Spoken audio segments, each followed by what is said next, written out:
श्री शिव महापुराण अथ चतुर्थोऽध्यायः। श्रवण, कीर्तन और मनन इन तीनों साधनों की श्रेष्ठता का प्रतिपादन। मुनिगण बोले, हे ब्राह्मण, मनन कैसा होता है, श्रवण का स्वरूप कैसा है और उनका कीर्तन कैसे किया जाता है, यथार्थ रूप में आप वर्णन करें। ब्रह्मा जी बोले, हे मुनियों, भगवान शंकर की पूजा, उनके नामों का तप जप तथा उनके गुण रूप विलास और नाम को युक्ति परायण चित्त के द्वारा जो निरंतर परिशोधन या चिंतन होता है, उसी को मनन कहा गया है। वह महेश्वर की कृपा दृष्टि से उपलब्ध होता है। वह समस्त श्रेष्ठ साधनों में प्रमुखतम है। शंभु के प्रताप, गुण रूप विलास और नाम को प्रकट करने वाली संगीत, वेद वाक्य या भाषा के द्वारा अनुराग पूर्वक उनकी स्तुति ही मध्यम साधन है, जिसको कीर्तन शब्द से कहा जाता है।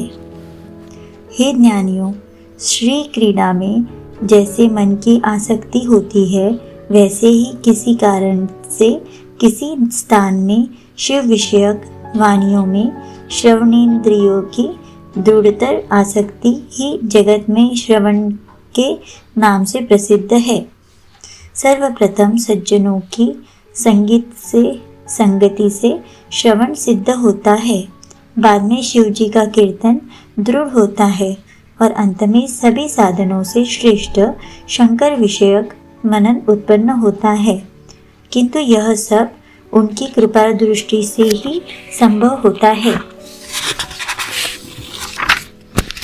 सूत जी बोले, मुनीश्वरों, इस साधन का महात्म्य बताने के प्रसंग में मैं आप लोगों के लिए एक प्राचीन वृत्तांत का वर्णन करूंगा।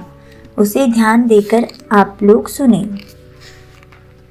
पूर्व काल में पराशर मुनि के पुत्र मेरे गुरु व्यासदेव जी सरस्वती नदी के सुंदर तट पर तपस्या कर रहे थे।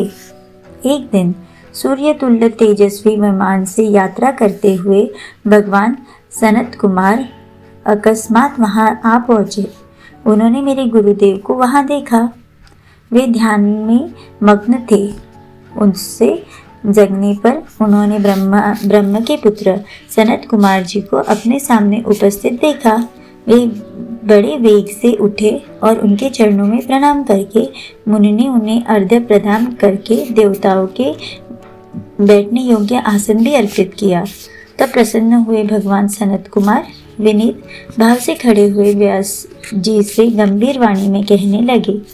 सनत कुमार बोले, हे मुनि, आप सत्य सनातन भगवान शंकर का हृदय से ध्यान कीजिए, तब वे शिव प्रत्यक्ष होकर आपकी सहायता करेंगे। आप यहाँ तप किस लिए कर रहे हैं? इस प्रकार सनत कुमार के कहने पर मुनि व्यास ने अपना आशय कहा।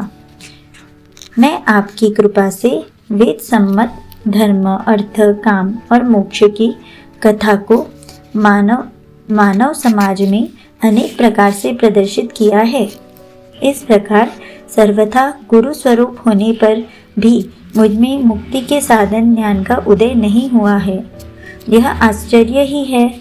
मुक्ति का साधन न जानने के कारण उससे लिए मैं तपस्या कर रहा हूँ। हे विप्रदो, इस प्रकार जब व्यास मुनि ने भगवान सनत कुमार से प्रार्थना की, तब वे समर्थ सनत कुमार जी मुक्ति का निश्चित कारण बताने लगे।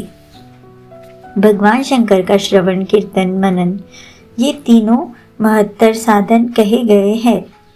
ये तीनों ही वेद सम्मत है। पूर्व काल में मैं दूसरे साधनों के संभ्रम में पड़कर घूमता घामता मंदराचल पर जा पहुंचा और वहां तपस्या करने लगा। तदनंतर महेश्वर शिव की आज्ञा से भगवान नंदिकेश्वर वहां आए। उनकी मुझ पर बड़ी दया थी।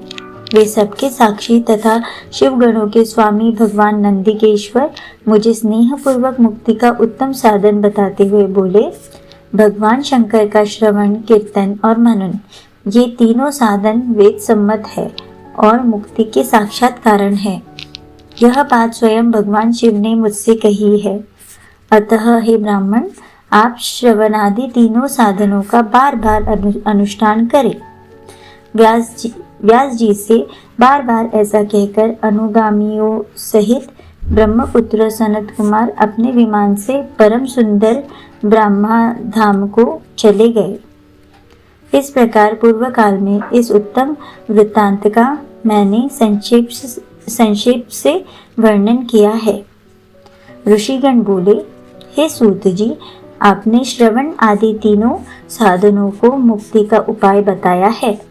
जो मनुष्य श्रवण आदि तीनों साधनों में असमर्थ हो, वह किस उपाय का अवलंबन करके मुक्त हो सकता है और किस साधनभूत कर्म के द्वारा बिना यत्न के ही मोक्ष मिल सकता है।